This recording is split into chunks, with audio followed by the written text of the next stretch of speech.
2 split decision this week on episode 68. We're going to be recapping UFC 309, where Jon Jones dominated Stipe Miocic. I think it's official. He's the GOAT. I think it was official before that. It's official. From there, we're going to be talking UFC Macau. That is a fight night of 2 former champions, Peter Yan versus Davison Figueiredo. Kicking off at 5 a.m. local time for us. Yep, which is, I'll be up. And then finally, we'll wrap the show up with stakes and takes this week of college football week 13. You've got rivalries, playoff contention, and NFL week 12, people looking for playoff spots. And as always, the free bets at the end of the show, free picks, all that. Yep, let's kick it off. Let's go.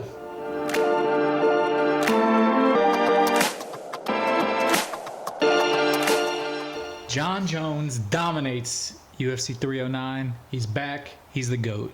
Yep. Let's talk first. Eduarda Moura. She showcased her strength and composure to secure a unanimous decision victory over Veronica Hardy. First fight of the night, correct? In the flyweight division, correct. Yes. Moura's crisp striking and effective counters opened the door to find the takedowns and control, rebounding well from her first career loss and moving to 2-1 in the UFC. Oban, the Welsh gangster Elliott, displayed sharp striking and flawless footwork to secure a show-stopping third-round knockout over Basel Hafez. He's a fun guy to watch. Absolutely. Good personality. He's one to watch out for in the future. Yep. Elliott worked the body to set up the powerful shots and unleashed a monstrous right hand that dropped Hafez. Hafez couldn't stop Elliott's gangster-like precision as the Welshman strutted away like a true superstar. It was a good fight. Ramiz Brahimaj earned his first career KO over Mickey Gall in the welterweight division.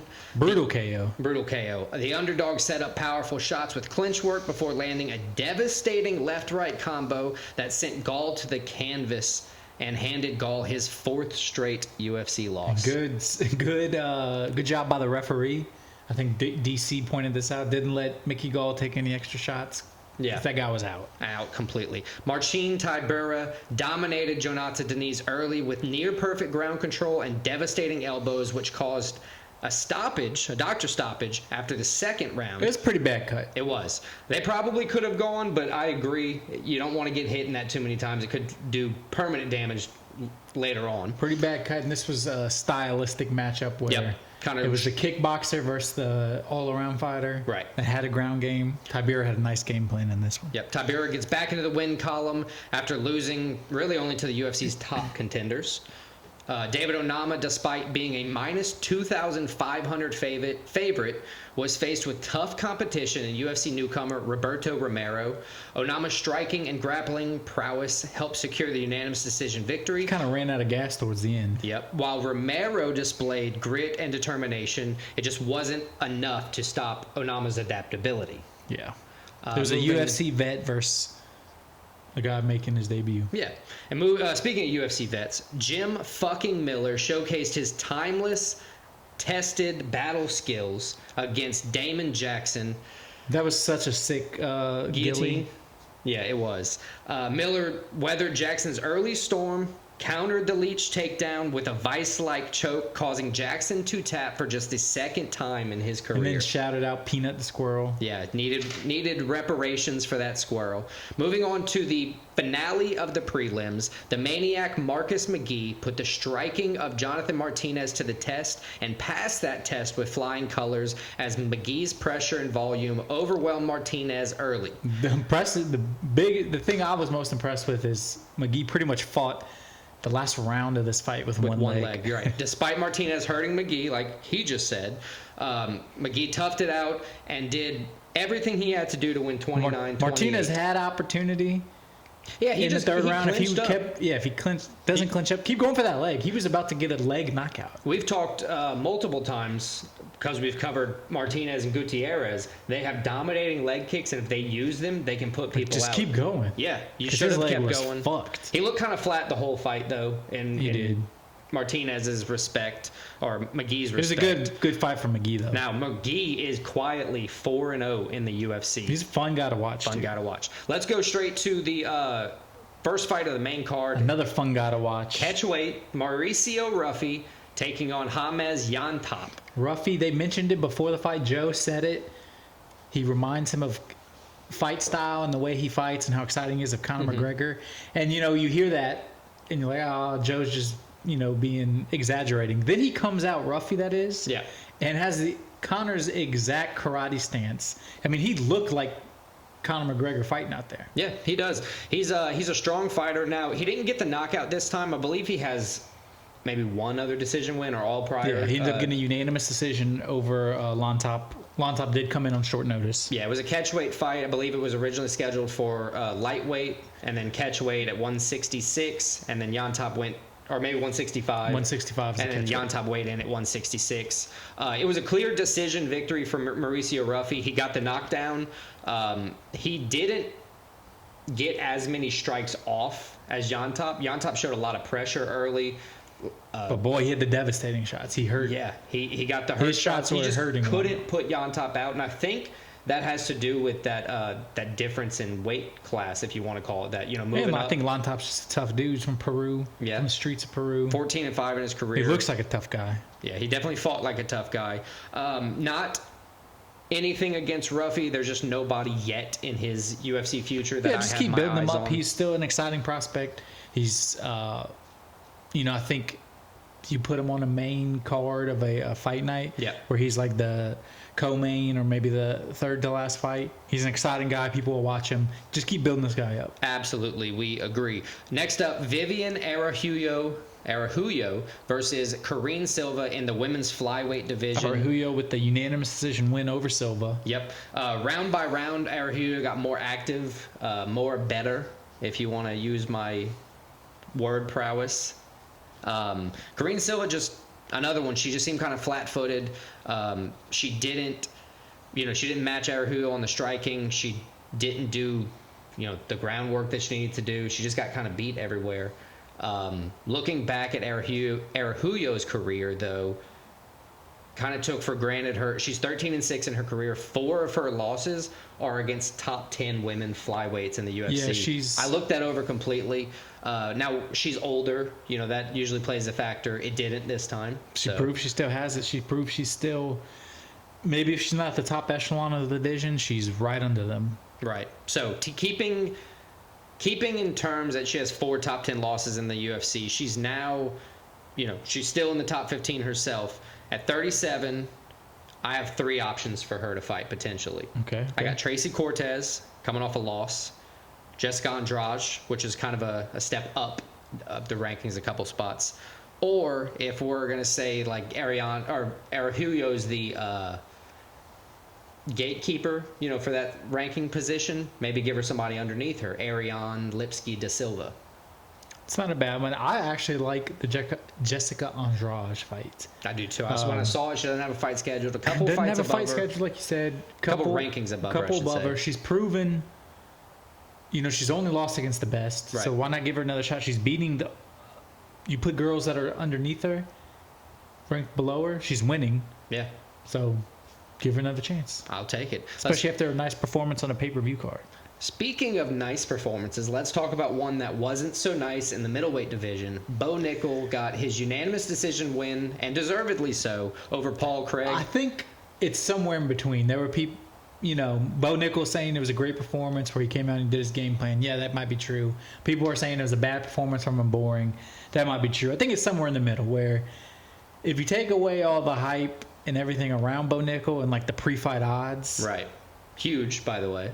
It was a solid performance from Bo. Not a great one, but a solid one. And it's a nice win to put on your resume. But yeah, I mean, it did kind of leave a little. Paul Craig beat Magomed Ankalaev, and you got beat Jamal Hill. Yeah, you got Bo Nickel now beating Paul Craig. So it is a very good win for Bo Nickel's resume. It just wasn't the most exciting, Listen, Bo knew he could take Paul down anytime he wanted, but he also knew Paul could choke him anytime he wanted. Right. So he just avoided. And honestly, looking back, it's probably going to be good he had a fight where he came out one by scorecard without using his wrestling at all for his development.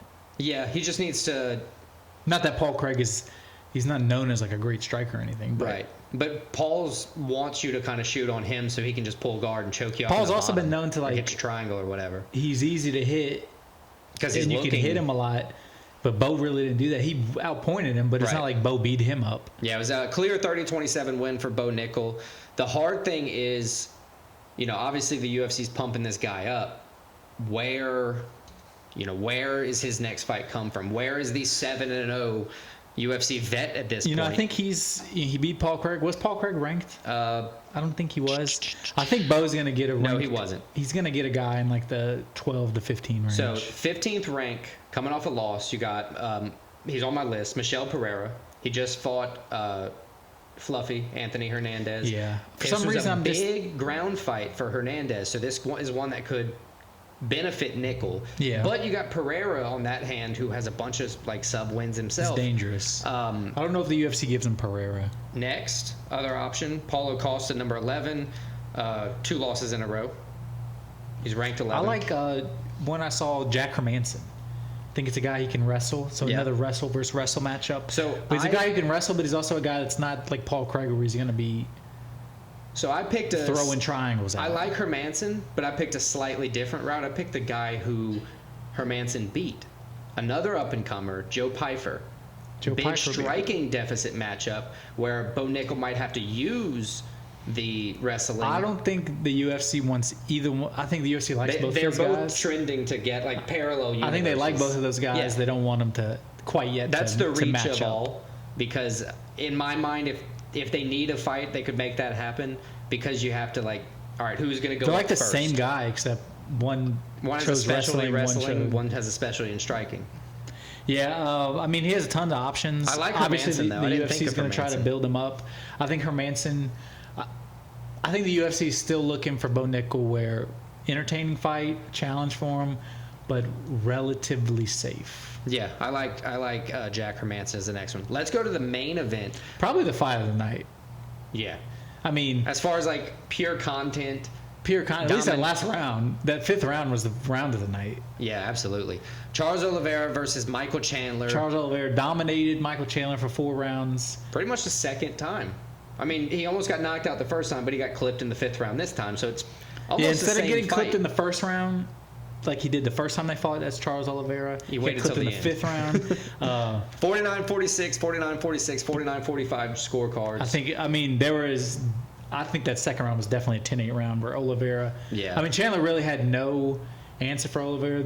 He got success in the 5th round just when Oliveira was probably a little bit tired just from controlling Michael scoring Chandler. 5 out of 12 takedowns with almost 15 minutes of control And there's the time. same thing. Michael Chandler drops him. He has a chance. It's looking like he's going to finish him. Oliveira just has a way to. But it's not the same thing as Jonathan Martinez did. Michael Chandler was trying all he could. throwing himself down on his back you could kill somebody doing that. He's like, whatever. Yeah, the end of the fight where he stood up twice and just slammed himself back. which he did. He knew it wasn't going to work. He did it just for pure. Yeah, Because he walked to the middle of the octagon, looks up. I think he said, looks "Fuck around, it," and he said, "Fuck Slam. it." Got up and did it again. Imagine how strong you have to be. Well, that's what they were saying. He's squatting. Charles squatting Oliveira a right grown now. man, but he from a lay down position After a whole fight where you got dominated. and a weight cut, rehydrate, the whole thing. That's crazy. Good athleticism. But there. I mean, Charles Oliveira proves he's still that guy. He's Yeah. still right at the top of the division. Cements himself as the top contender. The next title fight He after gets the winner of. Saruki and Makachev. Because he arguably, his split decision lost to Sarukian, where even Joe and I think John Anik were like, yeah, we rewatched it. I think still he the won same, 2 of the yeah, rounds. still the same. Feel the same way. I mean, Charles Oliveira is the man. I think Oliveira gets the and I think the title shot next. Yeah. and I think Michael Chandler said it was if you're an MMA fan, he might have said it in the lead up to the fight. If you're an MMA fan and you don't love Charles Oliveira, you're not. He an said MMA kick fan. rocks. Yeah, He's like, rocks. kick rocks. Charles Because Oliveira's- somebody in the presser said, fuck Charles or something like that. And he was like, no. We love Charles. I love Charles. If you don't like Charles, you're not an MMA fan, so kick rocks. Charles Oliveira's the man. Yeah, he is. Do Bronx. I hope he wins this title so we can finally get Makachev out of the driver's seat of the lightweight division, at least for a moment. All right, Alex, let's move on. Main event. Yep, main event time. Jon Jones, still that dude. Stipe Retired. Probably should have retired before this fight. Yeah. Jon Jones with the 3rd round TKO of Stipe, body kick, and then a couple shots on the ground. But you saw what his injuries were for Stipe? What? broken ribs, lacerated spleen, and liver. Oof. Imagine just taking a foot to the ribs and it. Well, I mean, he had to be hurt because you've never seen Stipe just, besides Keel when he got over. knocked out, Right. him just drop like that. That was crazy. Yeah, but Jon Jones, I mean, this was a vintage performance. This was Jon Jones, like what he did in his heyday at light heavyweight. Right. But he was just fat doing it. Right. Yeah. Pretty much. I mean, it was pure just domination. Pure domination, overall an impressive performance. There's nothing you can say like Jon Jones is the fucking man. Yeah, Jon Jones, dominant performance over Stipe. He's the GOAT. He beat the heavyweight GOAT, makes him bigger he's of had a GOAT. 2 heavyweight fights. And then Cyril Gane wasn't even a fight. Absolutely. And then this was hardly even a fight. It's just that Stipe's tough. And Yeah, it's.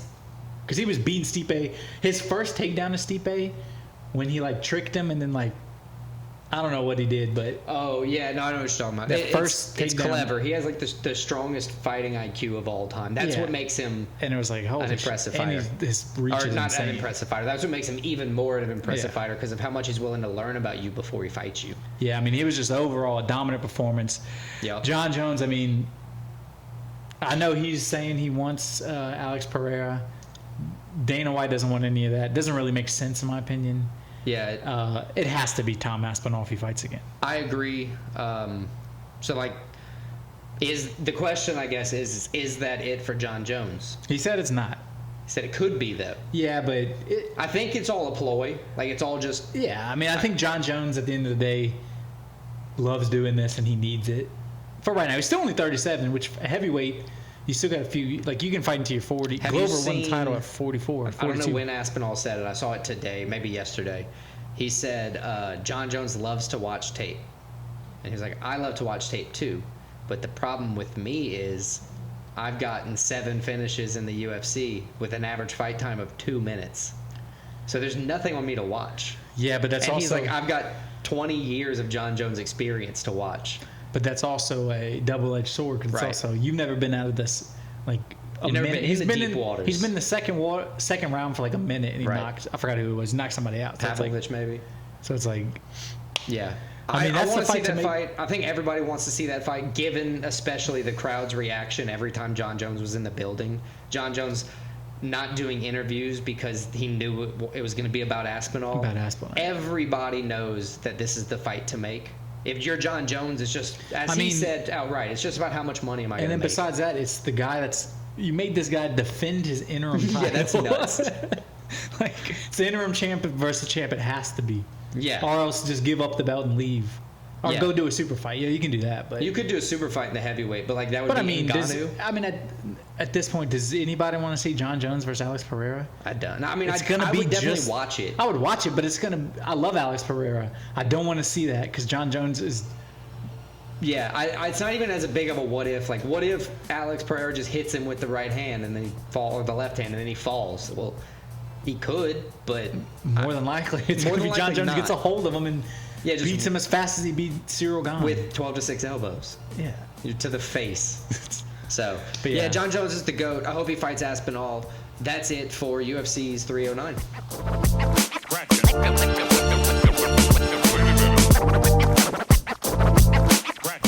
UFC Fight Night Macau is back for contenders to collide in the Galaxy Arena. This fight night could change the landscape across 2 divisions for the co-main and main event.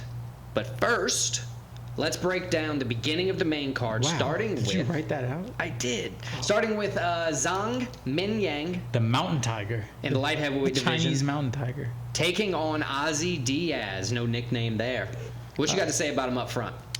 Ming Yang, Zhang Ming Yang, whichever way you want to say it. 1-0 in the UFC, 17-6 overall, 10 fight winning streak. So he's been a guy, he's been winning a lot lately. Yep. Get this, his last 14 fights have all ended in the first round. He's won 12 of those.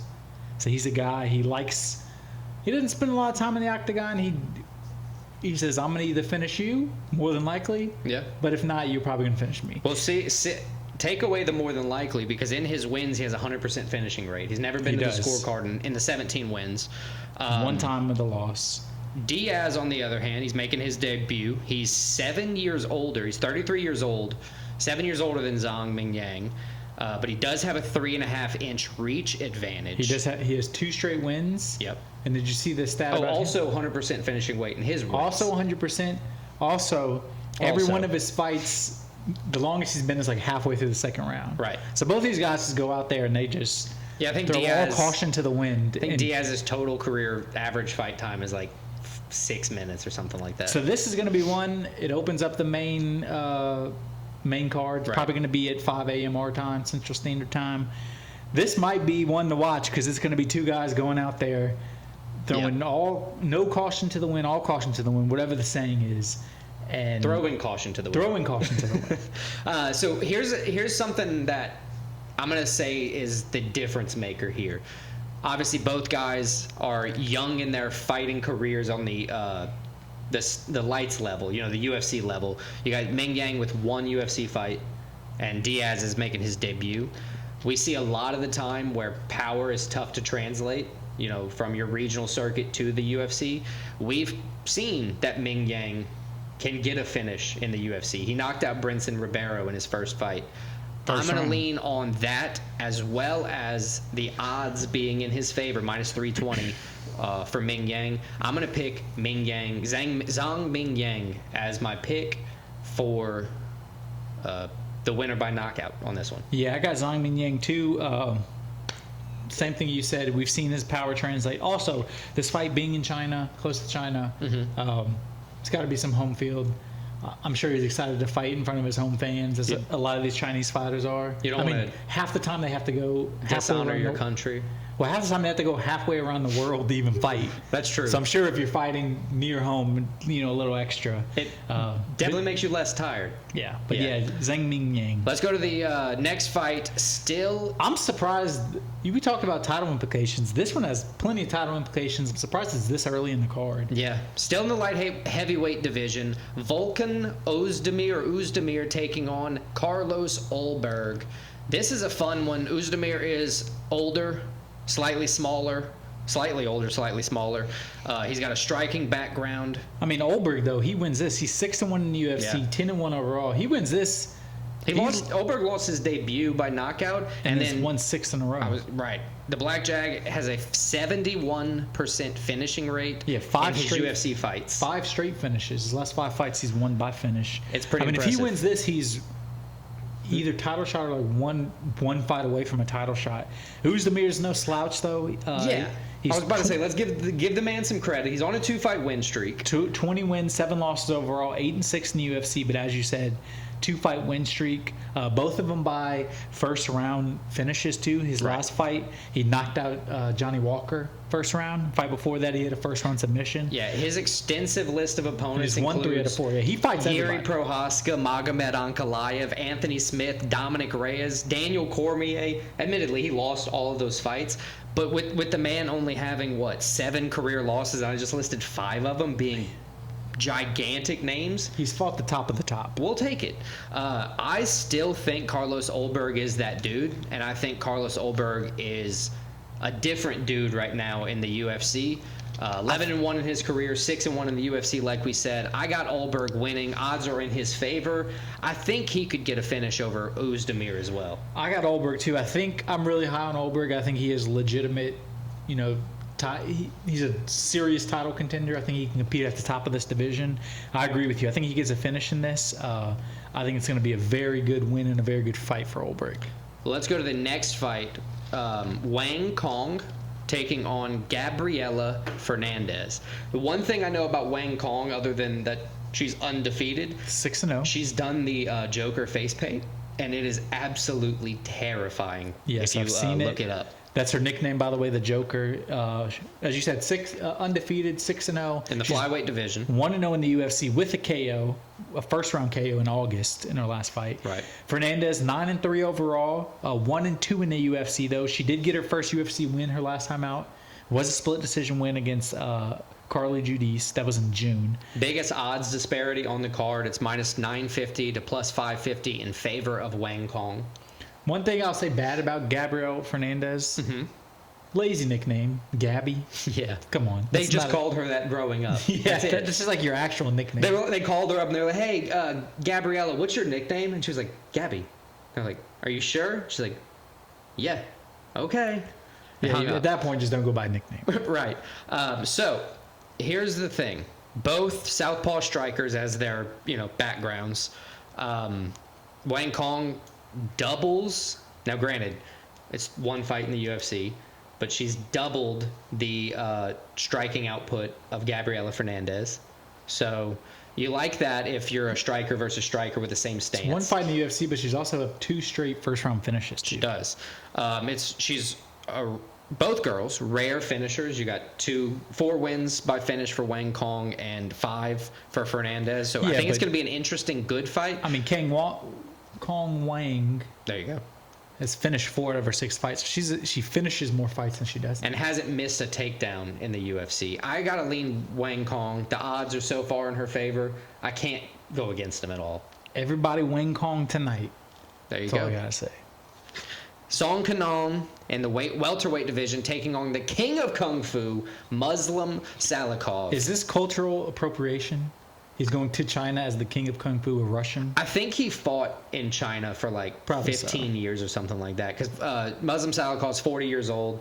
He's a dog in the UFC.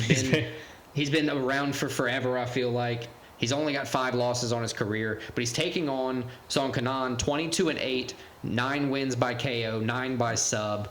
Both are 2-3 in their last 5, which means both of them need a win. Song is 6-4 overall in the UFC, 3 KO wins, 3 KO losses. So he's a guy, he puts it all out there. I'll say that.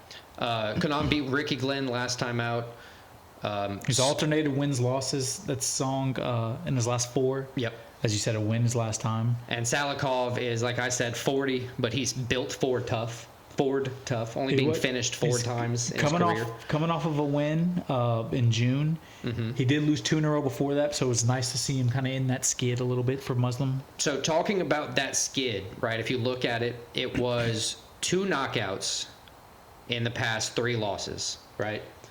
Is the 40-year-old's chin starting to fade? He's been around for forever. We know he's been durable for forever. And he's taking on a guy that can knock you out. Right. Is it time for Muslim Salikov to kind of take a back seat in the welterweight division while the new up-and-comers start marching through? I think yes. Kanon's a slight favorite at home if we're going with the Chinese advantage, which I think he's going to have. The crowd's going to be there for him on his territory, on his time. I think Muslim Salikov's a great fighter. We know that. But the 6-foot-tall reach advantage, Song Kanon's going to win the fight, in my opinion. I think, honestly, this is going to be one of the more entertaining fights of the card. Has everything built up to be that. But I agree with you. Song's going to get the win. I just think, as you said, that 40 years old. He's been knocked out a couple times his last few fights, even though he won his last one. He's taking on a guy that has 9 career knockout wins, 3 in the UFC. Everything, in my opinion, it's in China, is pointing towards Song. So give me Song. For the slight upset, plus 155 on that one. Next up, huge title implications. It kind of proves if women's strawweight is getting a rematch soon or if they're getting a new challenger. Women's strawweight division, Yan Xiaonan taking on Tabitha Ricci. You got Yan Xiaonan as the slight favorite, minus 195. Tabitha Baby Shark Ricci, plus 165. Both girls impressive records in the UFC. Right. Yan, 8-3 in the UFC. Tabitha Ricci, 6-2 in the UFC. Tabitha's she lost her debut in the UFC, won 6 out of 7. Yan, obviously, remember her last fight was a tough fight against Weili Zhang. It was a unanimous decision loss, but it was honestly, if she would have fought that type of fight against anyone else, she probably would have won. She would have won, and I'm looking at that a lot when I'm picking on One this interesting fight. thing is she lost that one. Before that, she won 2 in a row. Before that, she lost 2 in a row. So she's won 2 out of 3, but she's lost 3 out of 5. Right, and she lost her last one. So Yan is kind of all over the place. You don't know. Especially recently, but like to her credit, she's fighting the top of the top. Right. And Tabitha Ricci, 6 years younger. 6 years younger. She's getting to the top, so she's just starting to fight. The top girls right. in the division. It's going to be a very, very interesting fight. Yan has a huge. You said Ricci lost her debut. And reach advantage. That was not in the strawweight division, so that's true. That does kind of help Ricci's case. She's only faced one other loss, and it was recent or a kind of recently. This is a tough fight. This is a close fight. This is going to be one of the best fights of the night, I think. I think so too. It's going to be a good fight. I'm leaning towards Tabitha Ritchie. I'm going with the youth. I'm going with the up-and-comer. I think she breaks through. I don't know if she gets a title shot with a win, but she's right up there in the title contention, title talk. Yeah, give me Baby Shark. I think I got to disagree here. I think Yan Xiaonan's going to want to take revenge on that Wei Ling Zhang fight and put a dominant performance out there to show that she deserves a rematch for a very good fight on her showing where she almost, lost. Well, she did lose, but almost lost in the very beginning of the fight and fought through. Arguably was choked out. Yeah. And then I got to go with Yan Xiaonan winning by decision over Tabitha Ritchie. I think it's going to be a good one. Let's move on. Main event. I think this is a worthy main event. Peter Yan, no mercy, taking on Davison Figueiredo. If you're not going to have a Chinese main event, this is a perfectly good second option. Peter Yan, 17-5 overall with a 9-4 UFC record. He won his last fight over another Chinese fighter, Song Yadong. Before that, he lost 3 in a row, but it was against literally the top guys in the division. Yeah. And he's taking on Figueiredo. I mean, this dude's a legend already. 13-3-1 in the UFC. He's 3-0 at 135, though. He's been on a tear since he moved to this new division. He's 5th. Former 125 champ. I think he's 5th. I mean, I know this is a loaded division, a stacked division, a lot of contenders. But a win here, probably by either guy, but especially Figueiredo, I think. Puts him considering he's a new face in the division. Yeah. I mean, he's a title shot. Yeah. Any dominant performance by either one of these guys, I think you're right, is a title shot. I think you're right. 2 former champions. You mentioned it. Peter Yan lost to Aljamain Sterling, then Sean O'Malley split decision controversy, and then dominated by Merab. And who isn't dominated by Merab? Figgy lost to Moreno, and then Skip Town. And now he's dominated Rob Font, dominated Cody Garbrandt, dominated who did I have written down? Cheeto Vera. Big test for both people, you got to say, because is that thing, Jan's had those layoffs where he doesn't fight too often, especially since that losing skid. Yeah, which might be good for you. He's still only 31. Could be. He's a surprising 31 because I feel like I've known his name for forever. He's been at the top for a little while. Figueiredo surprising everybody in the bantamweight division, but it's like he gets to fight at a comfortable weight, a more comfortable weight, I should say. I don't know how much he's walking around at, but it's a big test. A shit ton of weight. I lean the underdog, Davison Figueiredo. I think he's going to come in and give a performance similar to how Merab performed against Peter Yan. And it's like, if you can't battle my takedowns, I'm just going to keep taking you down. The difference there is Figueiredo's going to hurt you when he takes you down. Yeah, I mean, I went back and forth with this one. I'm leaning more towards Peter Yan. I think, he had his streak. Yep. His little losing streak. Lost to Aljo. That is what it is. Mm-hmm. Probably, in my opinion, beat Sugar Sean. Split decision. Could have gone either way. And then, Merab did what Merab did. I think Peter Yan, his last fight, he proved he's over that. I think he's going to come in a better Peter Yan, a good Peter Yan. I think it's going to be a hell of a fight, but I got Peter Yan with the win over Figueiredo. Cool. Well, that is all of our predictions for UFC Macau.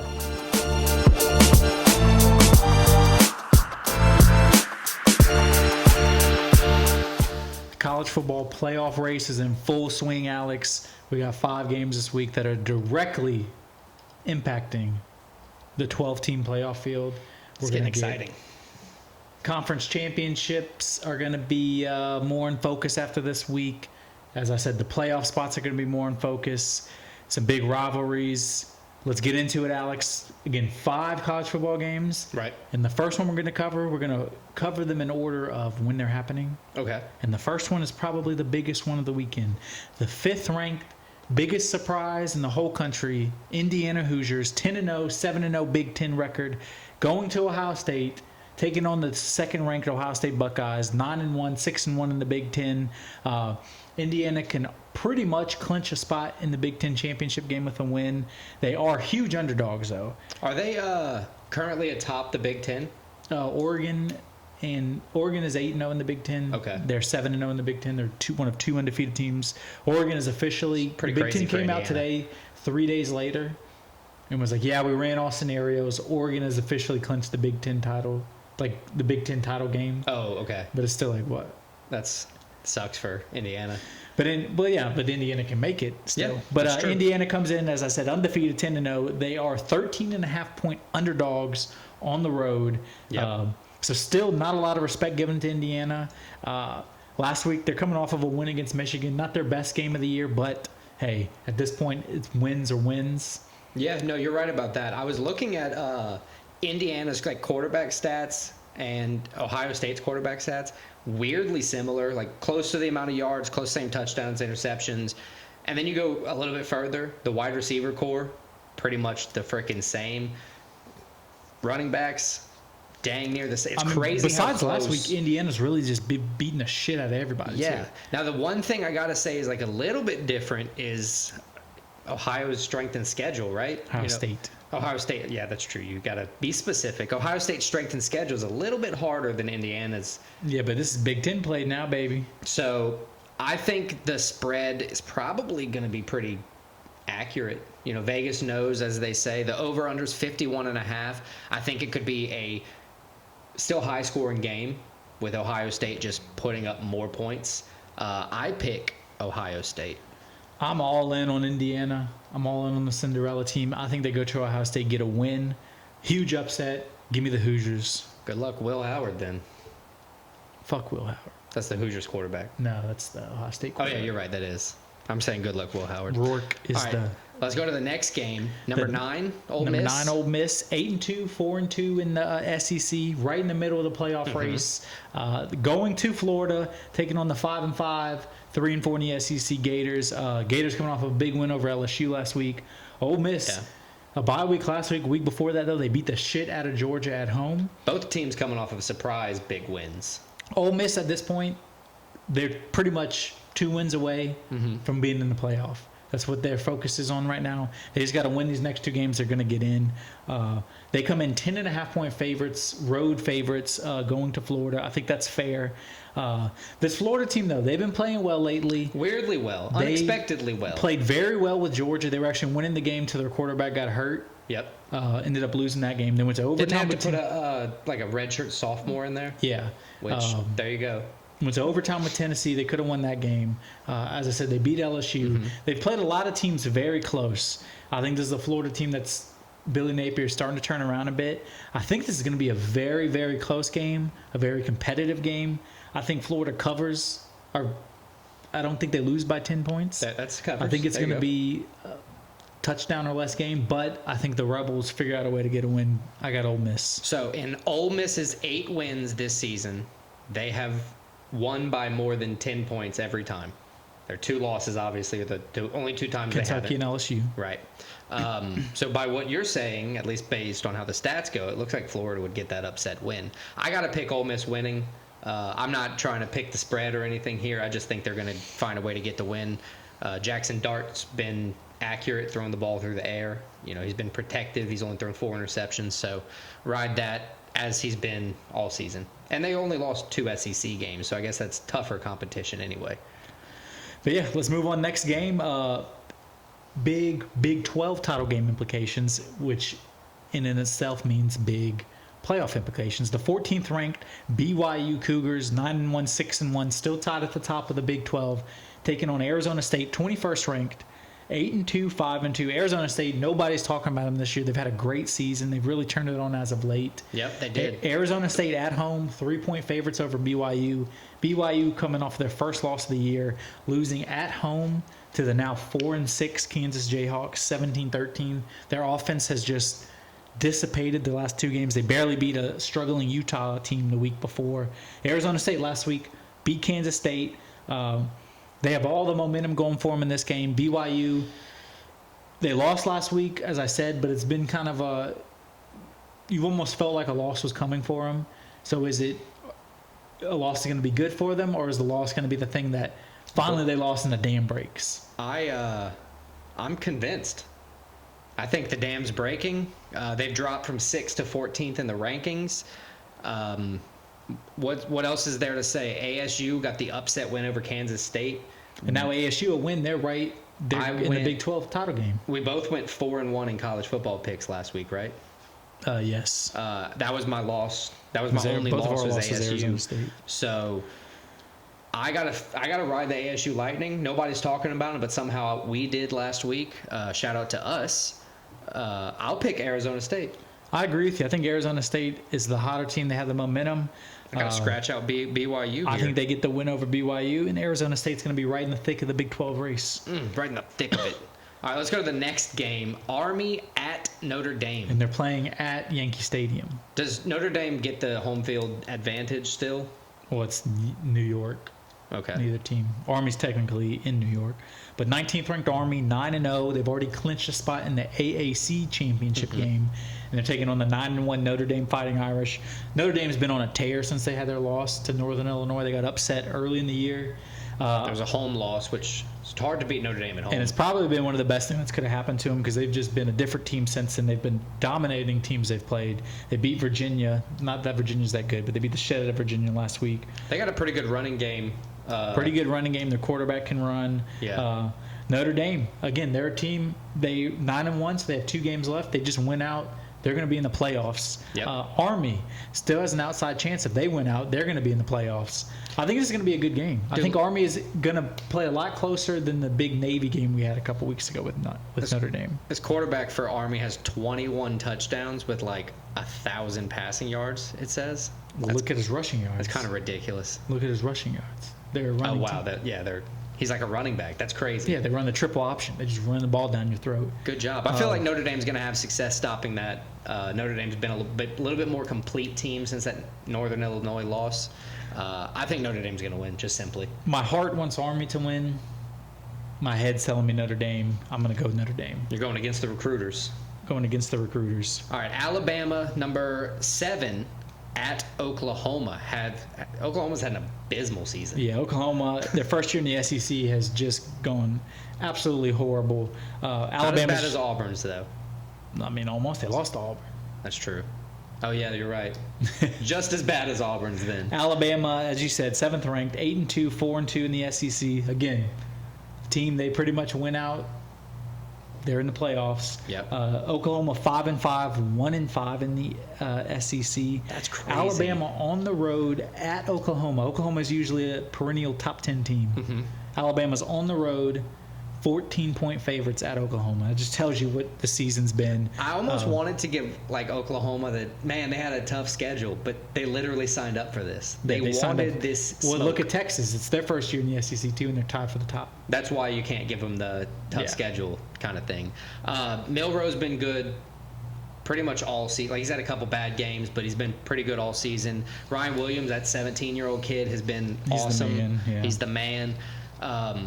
Milrow on the ground in the air, he's been fine. Saban-less Alabama, still a pretty good Alabama, it shows, or it seems. I pick Alabama by winning, but I kind of look at the over here. Alabama hasn't scored less than 27 points in any game this season. With a 47.5-point spread, you just need Oklahoma to get lucky with a score once. Oklahoma doesn't score at all, though. And their offense is abysmal. And, Alabama could easily get that over going. I got Bama all day, every day. Yeah, that just makes sense. Next up. So those are our college football picks. As we mentioned it earlier, though, both went 4-1. Yeah. I think we had the exact same college football picks last week. Our only loss was Arizona State beating Kansas State. Yep. That's the sole loss was Kansas State getting not blown out. What did they lose, like 24-14. 24-14. So we move on from college football playoff implications, conference title implications to now the NFL. We're starting 12. to get NFL Week 12. NFL Week 12. We're starting to get a clear picture of NFL playoff race. We're starting to see the teams that are the better teams fighting for playoff spots, teams that nowhere near the playoffs. And we got 5 games where I think each game is playoff teams, at least one of them. Yeah, like every team has a matchup where they win. It strengthens their odds to stay in the playoff race at the very least. And let's start with the first one. We got the 8-2 Minnesota Vikings going to Chicago to take on the 4-6 Bears. Yep. Vikings coming off of a win over the Titans. The Bears somehow lost against the Packers, set up for the game-winning field goal last week, had it blocked. It looked like they were finally righting the ship, after a bad little stretch. Yep. They still figured out a way to lose the game. But Bears at home are 3.5-point underdogs against the Vikings. Yep. It's over under 39.5, so it seems to be a low-scoring game. The thing with the Bears, though, the defense is held up pretty much all season. Except for that Hail Mary. Oh, Where yeah. the cornerback was talking shit to He the was like, crowd. oh, we won. And then the Packers. Was it the Packers? No, it was the Commanders. The Commanders. And he's the one that tipped it to the Commanders. Yeah, it's like, well, that's instant karma. That's different. That was awesome. Caleb Williams Shout out to that guy. has slowly, you have to admit, slowly been building some composure, building a little bit better. I mean, you say that, but I know they scored like 3 and 6 points in the past 2 weeks, but 3 losses in a row. I know it. But he looks a little bit better than he did the first couple weeks. Sure, He's but settling in. I think The Vikings, Daniels and May look better than him, and Bo Nix. Absolutely. Bo Nix. Vikings, on the other hand, they're clicking less. You know, they're still finding ways to win games, but Darnold isn't really atop the MVP hunt nearly as much as he was. Averages. We knew who he was coming into the year. He was trying to trick us, and then now he's kind of go back. He's still better than I think people thought he would be coming into the year. Yeah, it kind of proves that system is a big deal. Yeah. The right system for the right guy. I still think the Vikings are going to win. They have, Justin Jefferson, one of the best wide receivers ever, I'd say. A good running game with Aaron Jones. Sam Darnold, like he's still been solid. I picked the Vikings. I agree with you. I think Minnesota wins. I think they get their 9th win. What's more to say, right? I think the Bears, the Bears are a team this year. I think nobody really expects much. They didn't expect much. And 4 wins, I think, is a win. It's just for them. about getting Caleb Williams better, getting him reps at this point. Next game, still 12 o'clock. Lions. The best team in the NFL, possibly. The 9-1 Lions. They could be. That weird 5 interception day with Jared Goff. And they still won. Is a big question mark. Like, whoa, that was weird. But they're taking on the you Colts. Look at it, so Tom Brady, Peyton Manning, Drew Brees all had games like that. Yeah, absolutely. But a lot of times they lost those games. Shows you how good this Lions team is. The rest of the team just picked it up. Defense didn't get down. Anyway, Lions at Colts. Colts 5-6. Colts big win last week. Anthony Richardson back. I'd say I'm not saying back, but it was probably the most well-rounded performance of his young career. They did name him prior to that week the starter for the rest of the season. They probably benched him as a penance. They said Joe Flacco's the starter for the rest of the season. It was more of a penance, for saying you're tired. I know, but they came out and said Joe Flacco gives us the best chance to win, and then a week later, we're like, never mind. Yeah, Flacco showed his age. Anyway, the Colts surprise win over the Jets, 28-27. I wouldn't say surprise. I figured Aaron Rodgers. It was a surprise to me. I picked the Jets. We keep doing this. I know. It's like you're always picking against the Chiefs. I'm always picking the Jets. I don't know what it is.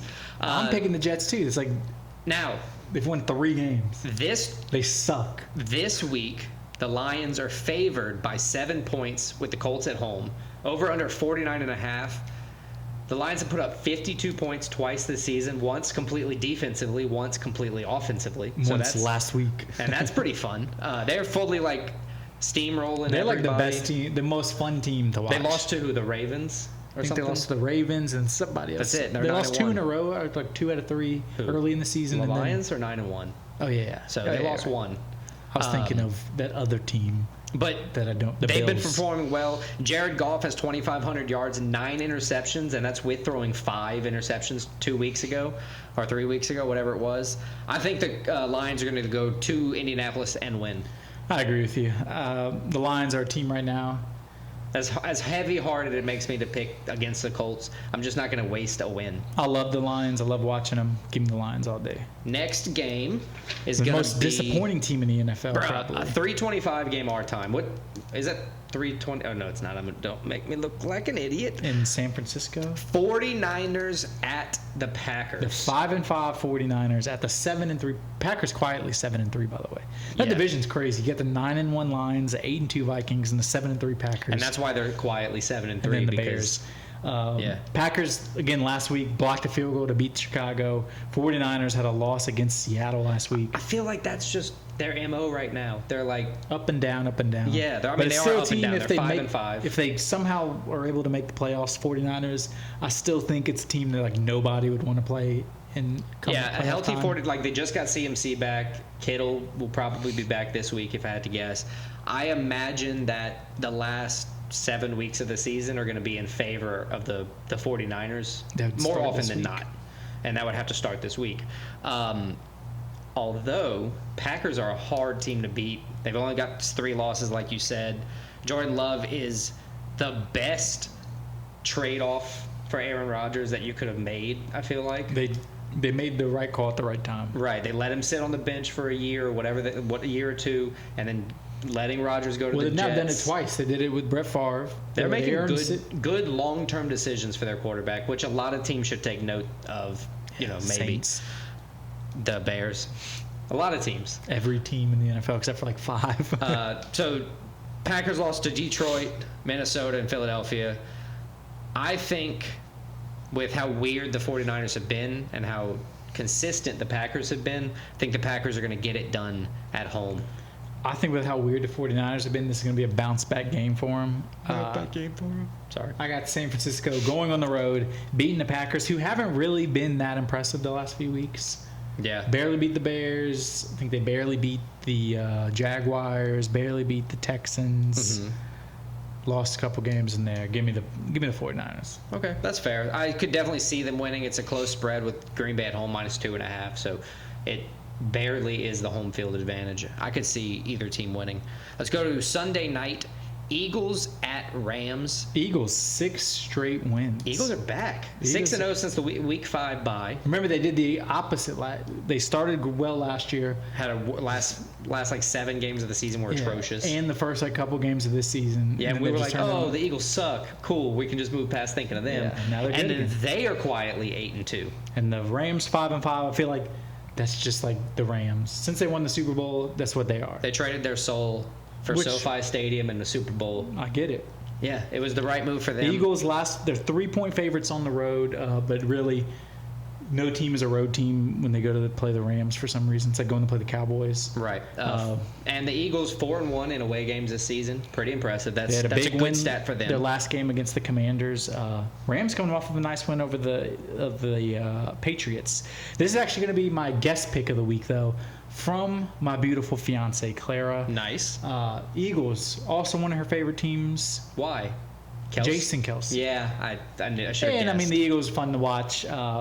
They're frustrating to watch sometimes, especially if you're like rooting against them. If you're rooting against them, bro, and they're anywhere aggravating inside 2 yards to gain, and you're like, God damn it! It's like this damn tush push. It's so hard to beat. And at the beginning of the season, it wasn't working. So I was like, yeah, let's go. And now it's working full throttle. And yeah, they just it reinvigorated it when I watched them play the Commanders because I'm now a Commanders fan because of Jaden Daniels. Yeah, Jaden Daniels is killing it. They just did the Eagles thing. But yeah, my guest pick from my beautiful fiance Clara. She's got the Eagles over the Rams.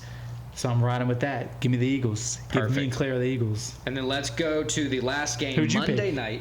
I picked Eagles as well. Okay. Let's go to the last game Monday night. Ravens at Chargers. Another under the radar 7-3 team, the Los Angeles Chargers. Yeah, just beat the Bengals by 7 points late with a Dobbins touchdown. And even with that, the Chargers at home 3-point underdogs against the 7-4 Ravens. Yeah, both second game in a row at SoFi Stadium.